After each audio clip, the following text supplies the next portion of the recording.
Muraho neza bakunzi b'inkuru nshyashya TV. Nonaha muhawe ikaze kuri YouTube channel yacu yitwa Inkuru Nshyashya TV. Ndetse muhawe ikaze muri iki kiganiro cyitwa Isomo ku buzima.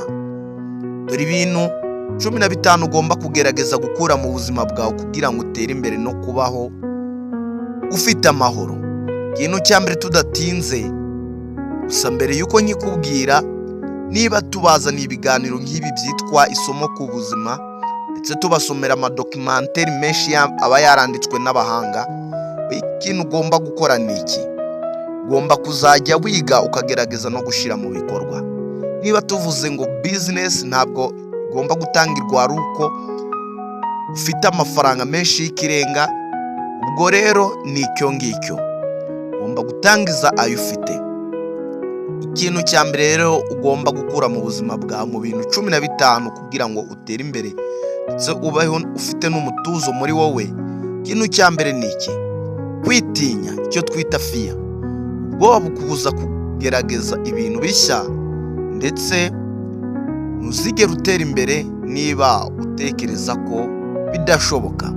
Iki kintu rero ugomba kukikuramo cyitwa ubwoba, ndetse byo kuvuga ngo nzakora ejo ibintu simbishoboye, cyo ikintu ugomba kukirwanya muri wowe. Kabiri, kwigereranya n'abandi, ibi tubyita comparison. Kwigereranya n'abandi bigutera kumva udahagije muri wowe, utihagije kugira ngo ube wakora ikintu icyo ari cyo cyose. Wibuke ko buri muntu afite urugendo rwe. Nanone ikintu cya gatatu ugomba gukuramo mu buzima bwawe mu bintu 15 kugira ngo utere imbere, ikintu ugomba gukuramo ni ikintu cyitwa laziness cyangwa ubunebwe. Ubunebwe butuma ucikiza amahirwe. Intambwe nto buri munsi iruta kwicara ntacyo ukora. Ubwo rero ntuzasuzugure aka business akari ko kose ngo akani gatoya, ndetse nubwo wakinjiza igiceri cya 20 ku munsi, uruta wa muntu wanze gukora ndetse ntagire icyo yinjiza. Nta faranga ry'umunyagaro cyangwa nta faranga ryo gupfusha ubusa. Ikintu cya kane rero, inshuti mbi, icyo twita toxic friends. Abantu bagutesha agaciro cyangwa bagukurura mu bibi, ugomba gutandukana nabo. Inshuti mbi, aba bantu gutesha agaciro cyangwa bakagukururira mu bibi, mu bisindisha cyangwa mu bintu bitungura, ibintu bitaguhereza profit, abantu ugomba gutandukana nabo muvandimwe. Ikindi kintu cya gatanu ugomba gukura mu buzima bwawe, icyo twita self hate, kwiyanga. Kwiyemera ni intangiriro y'iterambere. Ubwo ni ukwigirira icyizere. Ugomba kwiyanga kuko nta wundi umeze nkawe.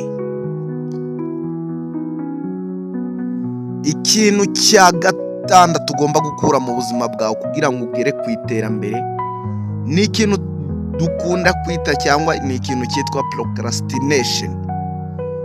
Icyo twita gusubika ibintu.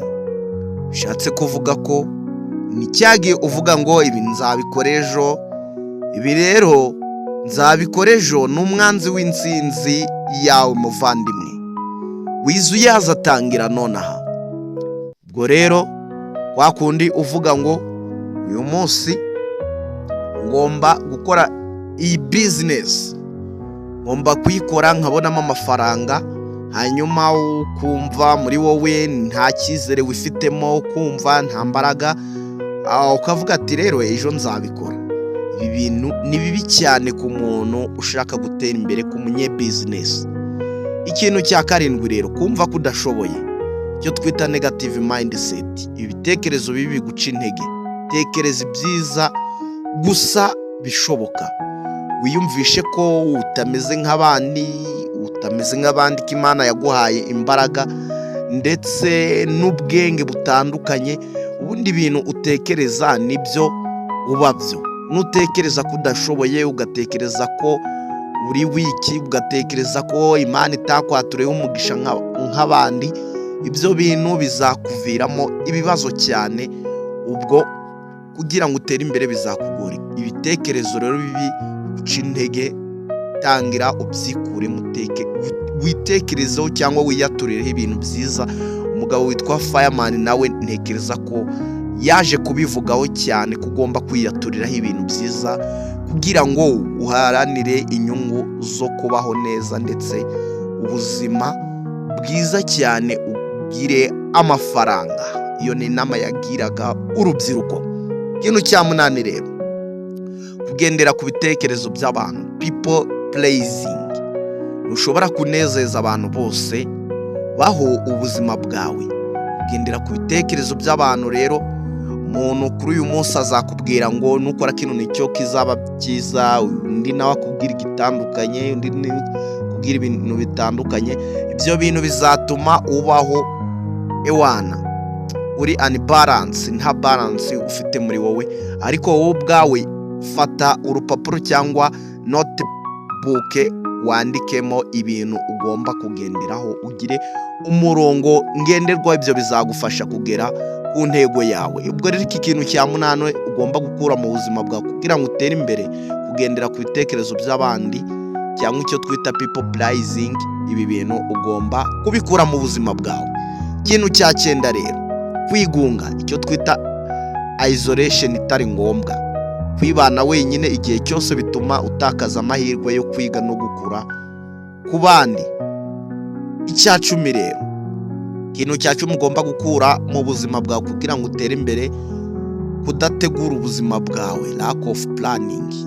Baho ubuzima bufite gahunda. Kuba udafite gahunda bigutesha umurongo. Tegura ejo hawe, planning. Ufate notebook uvuga ati ibi bintu gutya na gutya, ibi bintu gutya na gutya, ibi bintu ngomba gukora mu meza 2, ngomba gukora ibi n'ibi, tariki izi ngomba gukora ibi n'ibi. Ibi bintu bizagufasha iki? Bizagufasha gutera imbere muvandimwe. Ubwo rero kubaho udafite planning ni ibintu bibi cyane.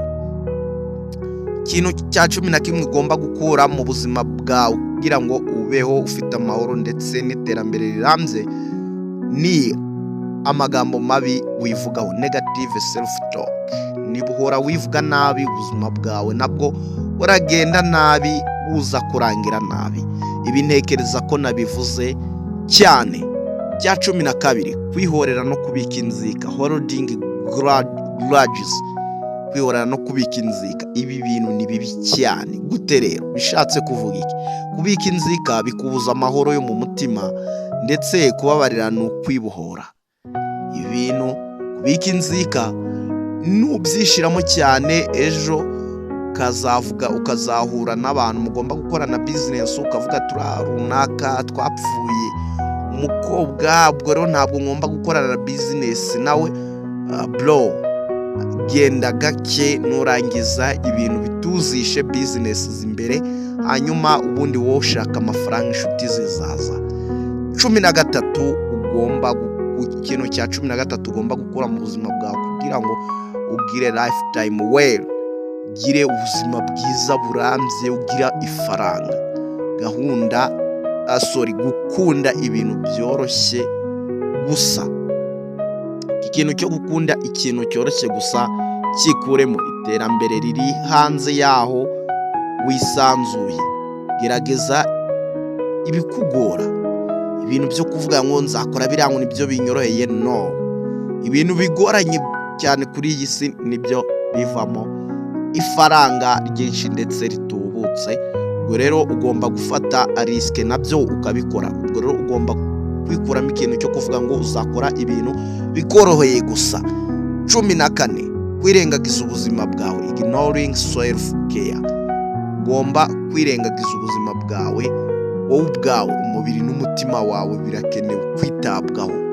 Nanone icya 15, kutemera amakosa. Iki kintu ugomba kukikuramo, not learning from mistake. Kutemera amakosa wowe ubwawe uba wakoze. Amakosa ni amasomo ndetse amakosa uyigiramo ndetse ntabwo ugomba kugira ute kuyahunga. Ubwo rero ikintu rero muvandimwe ibi bintu bishatse kuvuga iki cyangwa biratwigisha iki? Ni hahandi ushobora gukosa hanyuma ayo makosa ukavuga ati ibi bintu ntabwo ari njyewe wabikoze, kandi nyamara ugomba gufata umwanzuro ukavuga ati ibi bintu niba byambayeho ejo ntabwo bigomba kumbaho. Umugabo muzima agomba gufata umwanzuro ukakaye ndetse atagomba kurengaho. Inama rero, discipline is choosing between what you want now and what you want most. Uyu bamwita Abraham Lincoln, yaravuze ngo kwiyubaha no kwifata ni uguhitamo hagati y'ibyo ushaka aka kanya n'ibyo ushaka cyane mu buzima bwawe. Umwanzuro, niba ushaka ubuzima bwiza hari ibintu ugomba kurekura, ntabwo ari ugutakaza, ni ugufungura inzira y'iterambere yawe. Ndabakunda cyane cyane, igihe babagezagaho isomo ku buzima ni Fabien, kanda subscribe na like kuri iki kiganiro kiri kunyuzwa kuri YouTube channel yitwa Inkuru Nshyashya TV kugira ngo dukomezanye. Ndabakunda cyane cyane, Imana ikomeze bandebera cyoroshye. Ciao.